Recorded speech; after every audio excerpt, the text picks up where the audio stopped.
नमस्कार, बहुत स्वागत है आपका। वृश्चिक राशि 10 मई से 18 मई तक का वक्त आपके लिए बहुत खास रहेगा, क्योंकि नई नई संभावनाएं खुलने वाली है। आपके अंदर छिपे हुए जो हुनर हैं, कौशल हैं, प्रतिभा है, उसको दिखाने का मौका मिलेगा।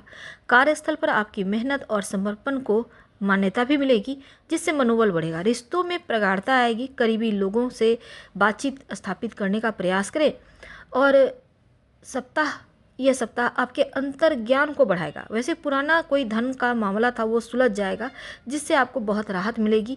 लेकिन अपने स्वास्थ्य के मामलों में बेहतर भी महसूस करेंगे। किसी भी तरह का तनाव से दूर रहिएगा। योगा एक्सरसाइज कीजिए ताकि मन का सुकून मिले। और इस सप्ताह इच्छाओं और लक्ष्य पर ध्यान केंद्रित करें। वैसे भविष्य की दिशा में आपकी मदद भी मिलेगी और पॉजिटिव सोच रखें। हर चुनौती का उत्साह और ताकत से सामना करें तो अति उत्तम रहेगा। देखिए, इस सप्ताह बड़े बड़े ग्रह परिवर्तन, राशि परिवर्तन हो रहे हैं। सबसे पहले तो 7 मई को बुध का राशि परिवर्तन हो चुका है। बुध आपके 8वें 11वें भाव के स्वामी हैं और बुध आपके 6ठे भाव में।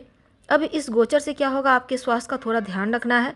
खासकर आपको पेट का समस्या या स्किन की प्रॉब्लम हो सकती है, यूरिन की प्रॉब्लम हो सकती है, अपना ख्याल रखिएगा।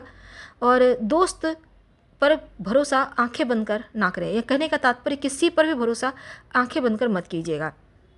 सूर्य भी 14 मई को राशि परिवर्तन करेंगे। आपके 10वें भाव के स्वामी हैं और सूर्य आपके 7वें भाव में आएंगे, यानी पार्टनरशिप और विवाह का भाव।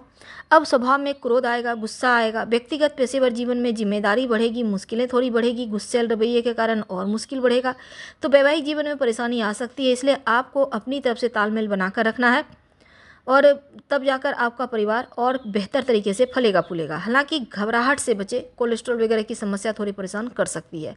देवगुरु बृहस्पति भी 14 मई को राशि परिवर्तन करने जा रहे हैं। आपके दूसरे 5वें भाव के स्वामी हैं और अष्टम भाव में आएंगे। अब ये गोचर बहुत अच्छा नहीं है, क्योंकि अष्टम भाव में आएंगे तो थोड़ा सावधानियां रखना है। कार्य क्षेत्र में कुछ अड़चने बनते हुए कार्य अटक सकते हैं। धार्मिक कार्यों में हालांकि बेहतर अनुभव करेंगे, लेकिन धन हानि के भी योग हैं। स्वास्थ्य का ध्यान रखें। बृहस्पति महाराज आपके द्वादश भाव, द्वितीय भाव, चतुर्थ भाव पर दृष्टि डालेंगे तो ससुराल पक्ष से शुभ समाचार मिलेगा। खर्चे बढ़ेंगे, विदेश यात्रा के योग बनेंगे। अचानक से कभी कभी धन प्राप्ति हो सकती है। परिवार में ससुराल के लोगों का हस्तक्षेप बढ़ सकता है, तो इसका ध्यान रखिएगा। अब देखिए, 18 मई को राहु का भी राशि परिवर्तन होगा। राहु का गोचर आपके चौथे भाव में होगा। अब आपके लिए बहुत अनुकूल नहीं है। चौथा भाव पारिवारिक जीवन में असंतुलन चौथे भाव में आने से आ सकता है। परिवार में आपसी सामंजस्य में थोड़ी कमी या प्रेम थोड़ा कम हो सकता है, तो अपनों से दूरियां ना बढ़े। परिवार को संभालिए।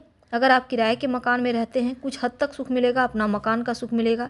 घर परिवार से कुछ कार्यवश दूर जाना पड़ सकता है, यानी व्यस्तता के कारण घर के सुख सुविधाओं का सुख आप कम भोगेंगे।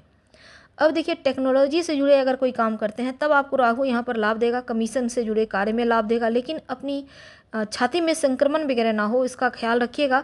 और दूसरा, परिवार में हद से ज़्यादा हस्तक्षेप करना आपके लिए अच्छा नहीं रहेगा। तो अब केतु का भी महापरिवर्तन 18 मई को। अब केतु का क्या फल मिलेगा, देखिए, आपकी राशि से 10वें भाव में केतु मिला जुला हुआ फल मिलेगा।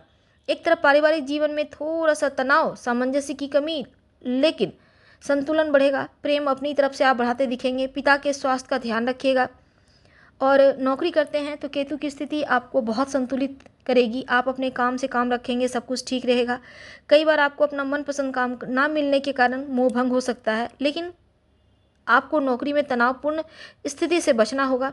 उपाय के तौर पर रोज भगवान सूर्य को प्रणाम करके गायत्री मंत्र पढ़े, ताकि सही समय पर सही डिसीजन ले पाएं।